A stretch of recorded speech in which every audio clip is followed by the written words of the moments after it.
Hello there, it is your boy Mayo, and today we're going to start a Don't Starve series. Now, I had a post in the announcements asking, hey, do you guys want me to do a Don't Starve Together playthrough? And it got more upvotes than it did downvotes, so I decided, hey, might as well do it, you know. It gave me good experience for maybe a future YouTube channel, and I'm hoping it goes well. So for those of you who don't know what Don't Starve Together is, or Don't Starve series in general, is basically a game where there are many characters that you can pick from, and with them you can like survive an area in which you do the objective of the game, which is Don't Starve. This is actually a really hard game to get used to. So let me introduce the characters. First things first. We got Wilson. He's the default character, usually for new players. He grows a magnificent build, which gives him insulation for the winter. There's Willow, the fire starter, pretty much a pyromaniac. There's Wolfgang, the main fighter. Requires to eat a lot, and then he becomes 3 times as strong as a regular human being. Wendy isn't really a good fighter, but is haunted by a twin sister, in which she can summon and deal AoE damage to mini mobs. WX-47, WX-78, which basically is a really powerful character right now, in which you can eat gears to upgrade their stats up to a maximum of like 400 health, etc. Rickerbottom, which is also a very powerful character, knows many things, can make books, has early crafting recipes, and with these books she can easily manipulate the world. Woody, Lumberjack, and Wes, the challenge character, in which not many people play, but basically it just fucks you over in many ways. There's Maxwell, basically summons minions to do the work for him. Rigford, another main fighter that only eats meat. And then there's Weber, spider character that can summon spiders and befriend spiders and make a complete army that can obliterate the world. And the new Winona, which is a skilled builder. She builds things quicker and gets a free hit from the dark. And this over here, this is a that's a modded character. We don't talk about that character. It goes in the trash. Anyways, today I'll be playing Weber, just for you guys. There are skins that you can equip on each character, in which today I will just be using this loadout. The default, in fact, looks like this, but instead I'll be using my loadout. And begin. And I say to you, welcome to the world of Don't Starve. Now, a quick thing to just say real quick is that this game is really focused on speed and efficiency. You must get things done quickly as the days go by, since winter is approaching.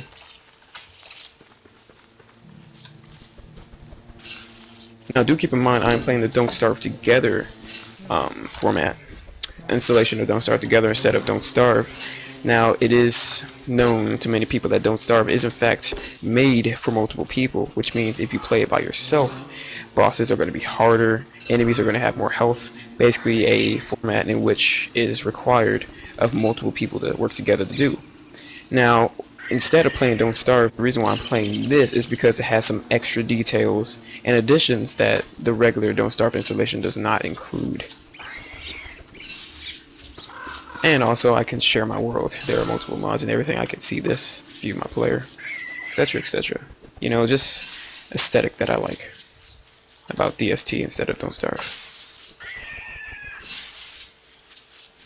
So as you can see right now, I'm just simply gathering resources, going around, trying to gather them as quickly as I possibly can, so that I can eventually start gathering more things, and as I gather more and more, I'm able to build more things that help me survive throughout the winter. Winter comes at day 21 or 22, I believe. And when it comes, we better be prepared.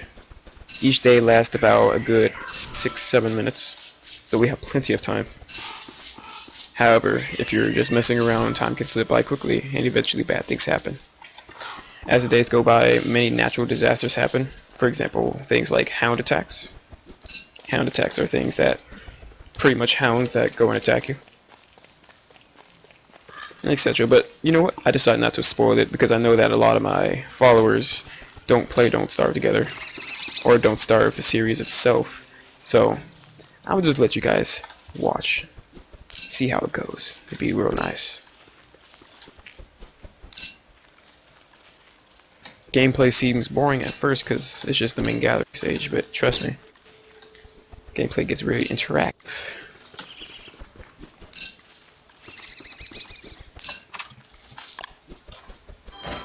And here I made an axe in which I chopped down this tree. Now I have two choices. I can either hold down spacebar to chop it down, or I can click it repeatedly, which will make me chop it faster, but right now I'm not really feeling up to the task.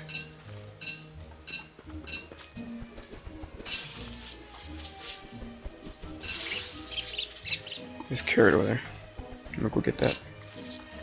Rotate around.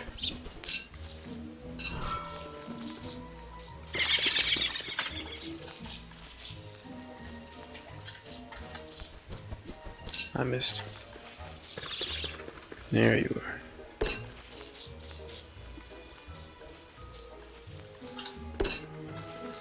So I just found the mother load of flint. That helped me progress in the game greatly. I'm really liking the world generation. Just quick reminder, each world is generated randomly, in which I will have to adapt myself to the environment. Some people prefer to regenerate the world over and over again until they get a good loadout. But I prefer to just go in balls deep and don't back down until I die. It's a pretty dandy experience. There are many things I can go right or wrong.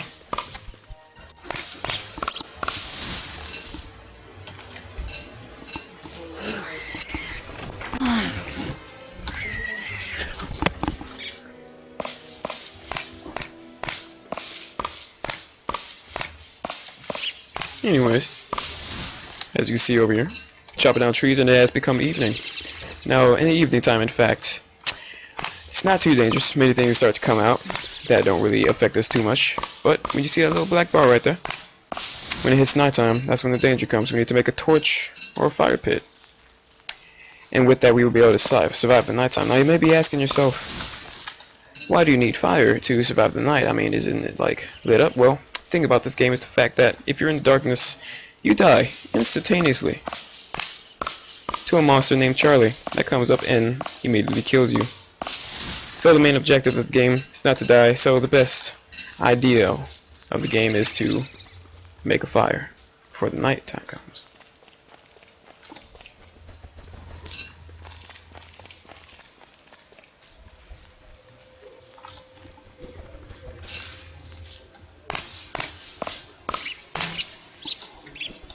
Seems my access is broken. Got the mother load of food right here.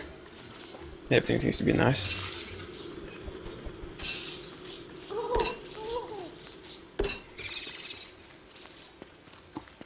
And now is about the time where I start making decisions on exploration. Now, as you can see the map here, I need to explore this entire map. It's a huge map.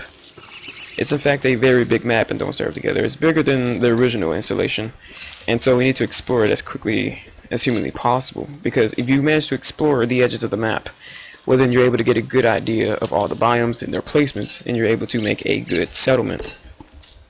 Until then, we just walk around, gather some things that will help us survive on the way.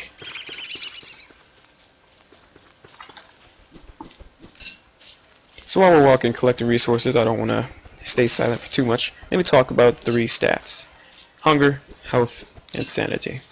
Now, hunger and health, they're quite obvious. Your hunger goes down constantly. There's no stopping it. There's no way to deter it. However, there are items in the game that stop your hunger from going down too quickly, like the hunger belt, but that's a late game item and isn't really that good in the first place. Your health, if it hits 0, you die, of course. Sounds like a stupid tutorial, doesn't it? The thing about it though is that there's no health regeneration in this game. You need to find methods to regenerate it, and the way to regenerate your health is quite expensive. There are things you need to do, risks you need to take, and prices you need to pay in order to get items that allow you to heal up. So it is mostly advised that simply just don't take any unnecessary damage. As you see, it's turning nighttime. And no need to freak out, because I've gathered enough resources to make myself a torch. Now, why not a campfire, you may ask yourself. Well, the reason, my good sir, is the fact that I want to explore as quickly as I can, and I should not be wasting too much time in the night standing next to a campfire, fiddling with my thumbs.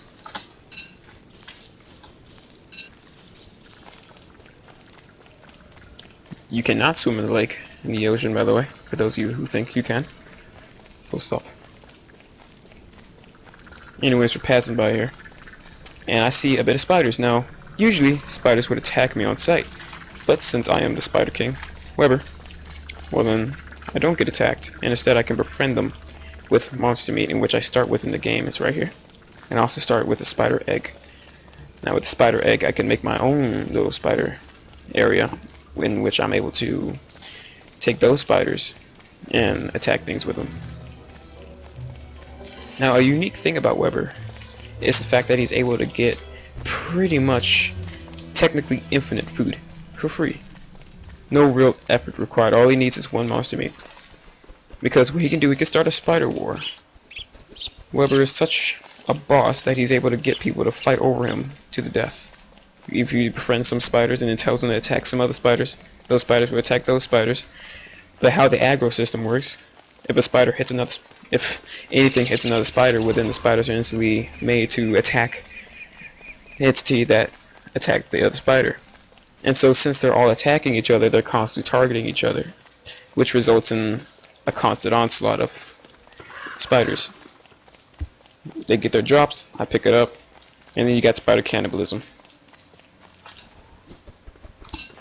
Some people actually don't know how to do this method, and they actually should know how. It's very powerful.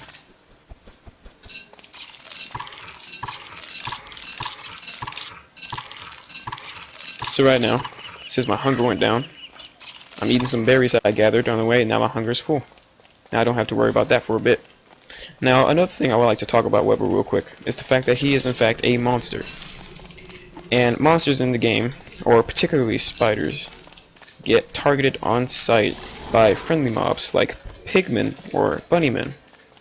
Now that is a big disadvantage. However, it can be played around, so it isn't really that bad. Seeing the fact that you can make an army of spiders to pretty much overrun any pigman or bunnyman village that you come across. So there's no real concern there. However, you won't be able to have many interactions that you want to have with things like the Pig King or just pig villages in general if you want to go pick their berries. And pigs can also really deter you in your journey if you ever come across them in your path. Now I'm really liking this forest. As you can see, there are many spider nests scattered amongst the place. That's really good for me because I can return to this area when the spiders grow, and I can use my own spiders to conquest them and take their stuff. And when I take their stuff, I'm able to get more nests, and then with more nests I can plant my own nest, and then I can make an entire colony. With the colony I can start bigger spider wars, which gives me more meat, and I can also make ginormous armies. Right here we have a touchstone. What a touchstone is a revival area. So what that means is if you were to die in this game, if your ghost traveled all the way to this touchstone and haunted it, the touchstone will break, but you'd be revived. So this is a good thing to know that is here. It's also next to a walrus camp. The walrus camp does not spawn until winter. Keep that in mind, because we'll be returning to it soon. As you can see, the pig does not like me, and I do not have any weapons to combat it. Pigs are quite strong, so I'd rather not fight it, instead just run away, because they are not as fast as the character.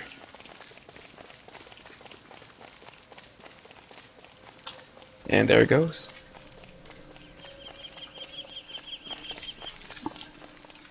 Here you can see we found a moonstone monument.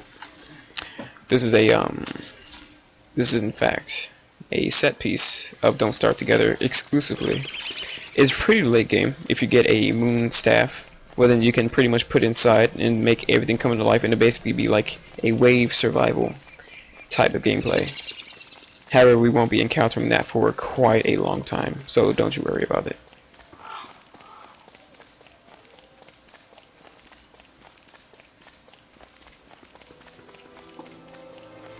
So as evening time hits, I see I hit a new biome. This is the same biome that I've been in earlier. Thank goodness, so now I can gather more things. And lucky me, I found another touchstone. However, there's a hornet nest right there, or as the game likes to call it, a killer beehive. Oh boy. Yeah, I'll come back later. I'd rather not mess with them. They're quite strong. I can tell you. They are quite strong. So while I'm here with a tree-like area with birch, I'm going to chop them down. Because with them I get birch nuts. Birch nuts are a great source of food if you make a fire. So you might as well collect them on your way.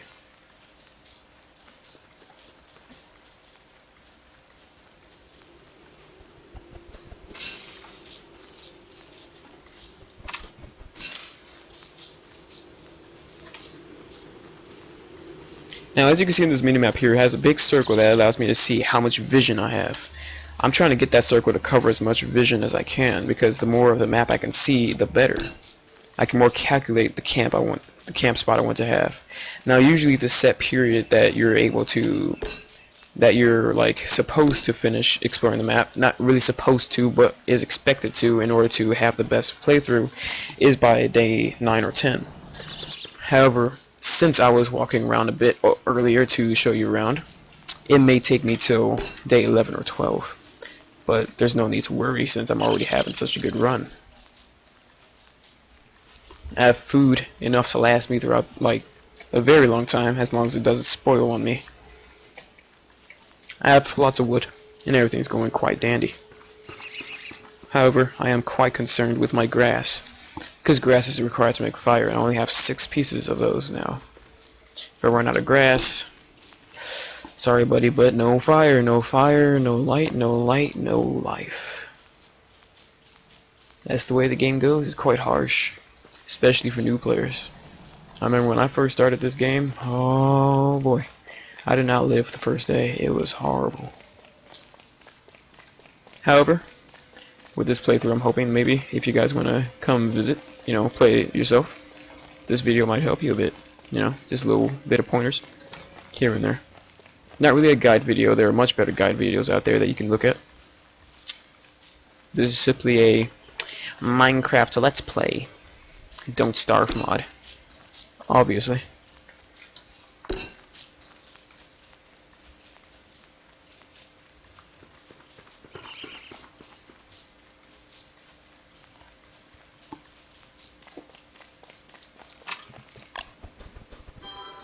And here comes the second night.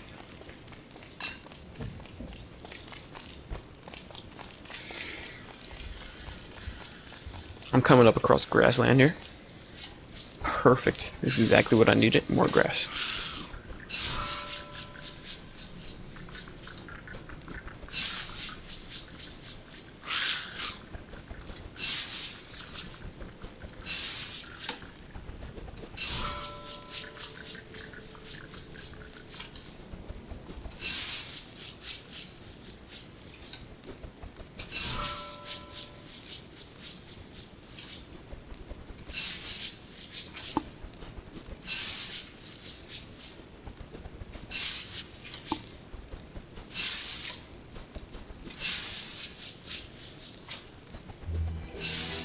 And it is morning time again.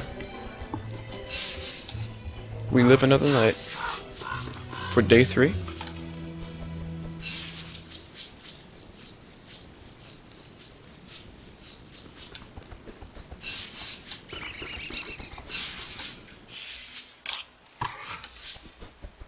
Also, they say nice little voice lines every now and then. For example, if you examine something, they give little quotes. Each character has different quotes. Cute. They warn you about things too. Like if hounds are coming, they'll be like, "Hey, buddy, you better look out."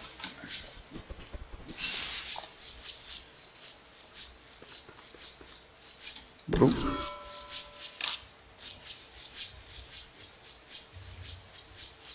There's a footprint over there.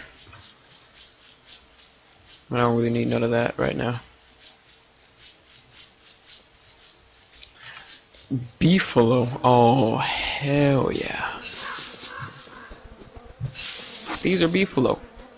They're buffalo, but beef. What I'm gonna make a trap. And no, not the gay trap. The trap.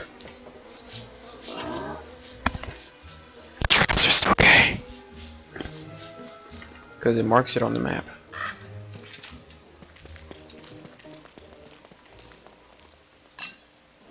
I guess I could drop this off. These are grass geckos. They pop up around the map in herds.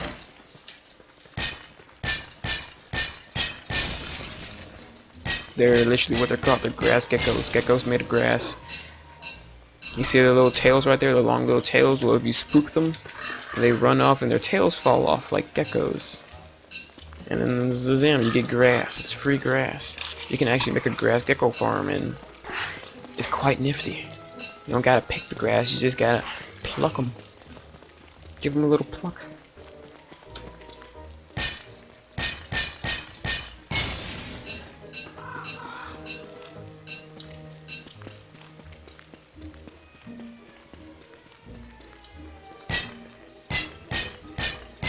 So over here, as you can see, we reached a rock biome, or a quarry biome. I like to call it a quarry biome.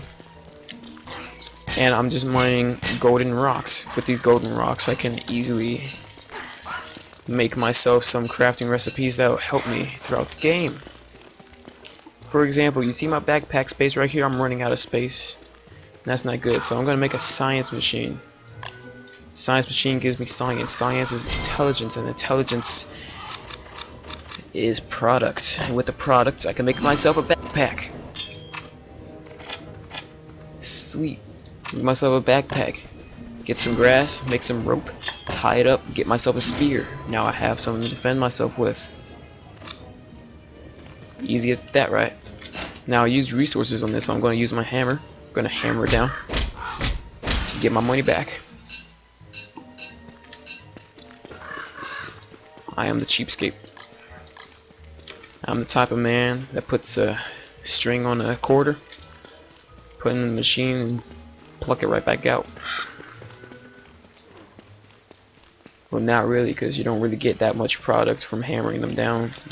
It's like reduced by like 50%, I think. But you get the point. Now that I have a backpack, I can hold more stuff. I could hoard more stuff, and I can get more. Hoard more stuff. I can hold more stuff. And with more stuff, I can craft more things. With more things, I can survive better. More survivability equals more days. Now, what's the objective of the game? Well, my good sir, there is no objective of the game. The objective of the game is to survive as long as you can. The real objective of the game is don't starve. Or it's called. However, I'm not together with anybody, so that's kind of the challenge. It's kind of the point. I'm just kind of here, you know, doing this playthrough. You think I want to do this? I do. I did this to myself. Ooh. You think I gotta go through a guaranteed boss battle during the winter that has increased health than the original game? Think I want to do that? Yes. I do. And I decided to put it on footage, you know, put it on camera, put it on World Star. All the good stuff, you know, all the good facts. You know, maybe teach you a thing or two. It's also some good experience, you know, see how the video goes. See how maybe I can upload this stuff, you know. Who knows? Who knows? Maybe I can upload this stuff, get some 10-minute ad revenue. That sweet unedited 10-minute ad revenue. Who knows? Who knows how this game's gonna go? Maybe I'll die at day 19, maybe I'll die at day 248. Hopefully I die at day 1000, because if I die at day 1000, when that's 1000 days to record for that 10-minute sweet ad revenue. But you know, I'm just gonna be like every other YouTuber and just say, I do it for you guys because I love producing content. I obviously love producing content. It's not about the money. It was never about the money. I don't care about money, you see, because I'm a monk. I am literally the monk himself. I am Buddha. I do not care about money. I have no desire. I just want to please others because I am a people pleaser. And so now I will munch down my berries to get myself full again.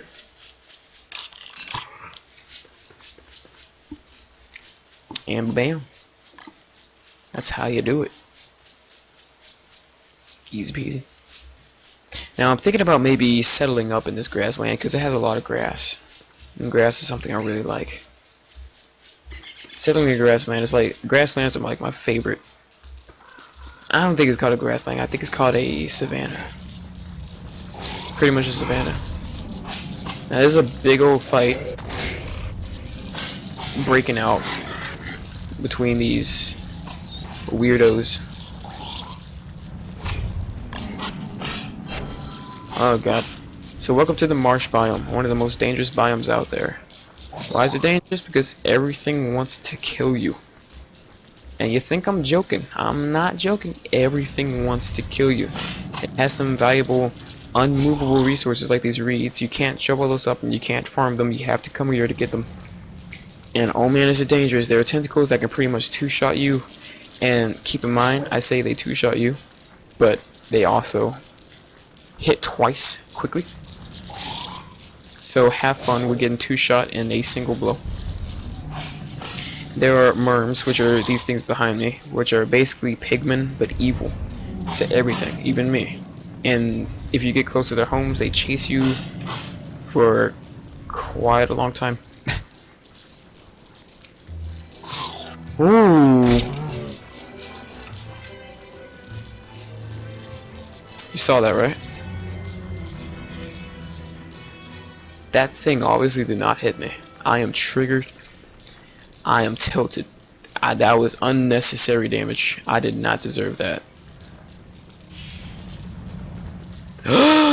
It's a reed trap. I've never seen one of these before. I mean, I've seen it like on Google and YouTube, but like I never encountered these before. This is a reed trap. The rare material that's like required in this game that forces you to come over here, well they make an abundance of those over here to bait you in, saying, hey, there's a crap ton of reeds over here. There's a crap ton of free reeds. Now you see those drops over there? I want them. They're mine. Catch me if you can, loser. Those things they just killed that tentacle for me. Now I got myself a tentacle spike, a good weapon. Keep that in my hand just in case something goes south. See, if you get close to their home, they're not happy, so I have to stay away from those. But there are just tentacles everywhere. You see those little bubbles in the ground? Like, yeah, you can see them, and if you get a bit close to them, well, then they go away. And eventually, just all of a sudden, boosh, they just come out and smack you in the face. It's not nice. It's not nice at all. And that's why we don't come here that much. Find a lot of those in the reed trap too. That's why it's called a trap. I'm not talking about those kind of traps, I'm talking about a trap. Not the trap I put at the beefalo. Not a trap, but a trap. As you can see here, this is a wormhole. If you jump inside of it, you can take it to the middle of nowhere. And you jump back inside. You get to the middle of somewhere. Now you see those? That means I'm going absolutely insane. You see this? I'm going loopy. I'm going loopy, brothers. This is not nice.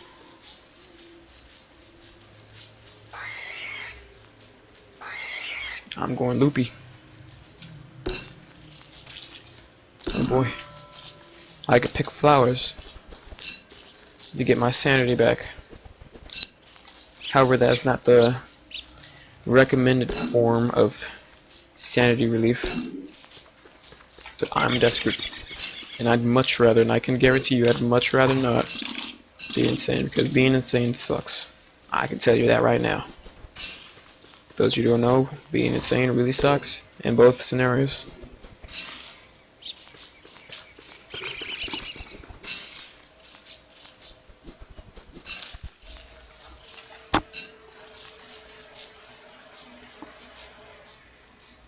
It is quite. This is quite the downer. Look. Now they say don't pick flowers for two reasons. One, it's inefficient, and two, flowers they don't come back.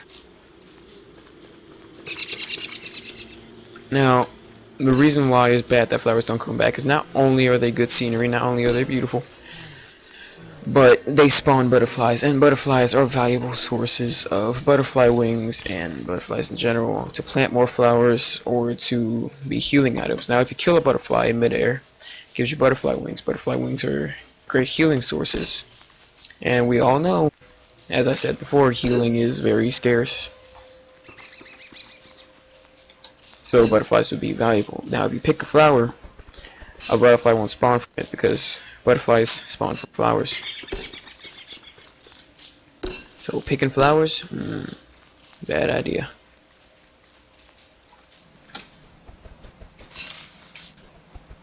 Now I just have an abundance of food. There is nothing to worry about. There's a gobbler. I have nothing at all to worry about. I have too much food. You think I'm joking? I actually have too much food. You see that? The little green bar right there? That's spoilage. It's gonna spoil on me, buddy. It's gonna spoil. I don't want it to spoil, man. Now, I've been exploring for a bit, so as you can see, we've explored this much already. And we just pretty much intersected where we were just at. Now, we spawned right here. We explored along the edges all the way over here. Down here. Over here. And now we gotta go over here into this darkness and then probably loop back around and come over here. So we still have a bit of distance to go. However, since we already explored a bit of the map and I'm seeing that it's getting quite late, both in-game and in real time, I'm thinking I might wrap it up right here. But before I do, I'm going to survive the last night.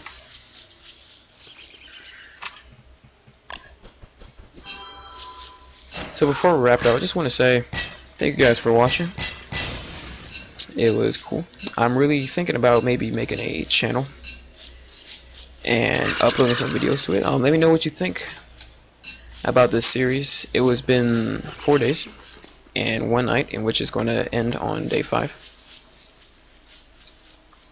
And on day 5 will be the conclusion of part 1. Don't Starve Together playthrough.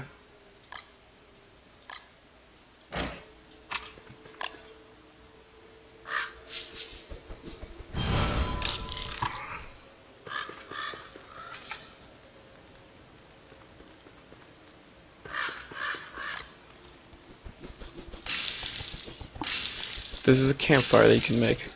Most people make campfires, but I've been making torches this entire time. I wanted to show you guys what a campfire looked like and what it did. Just ignore that. That's one of the spooky things that happens in this game. This game is also very spooky, just to let you guys know. So if you don't like spooky games, you probably won't like this game at all. Night 4. Well, thank you guys for watching. Hope you had a good time. Hope you guys all have a great day. And see ya later.